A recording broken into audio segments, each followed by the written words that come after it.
Hello friends, welcome back to another episode of Verb.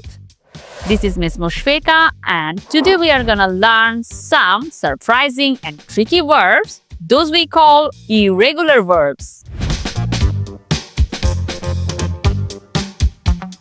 Last time we learned that regular verb just add ed to show past tense. But guess what? Some verbs do not follow that rule. Can you say with me? Irregular verbs. Let's practice.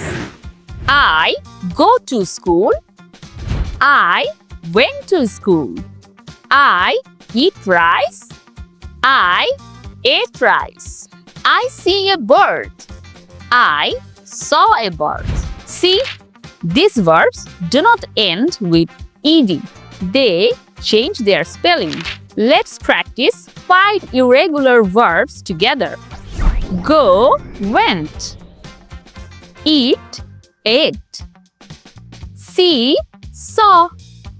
Run, ran. Come, came. Now, can you tell me the verb in the past? What did he do? He ran. What did she do?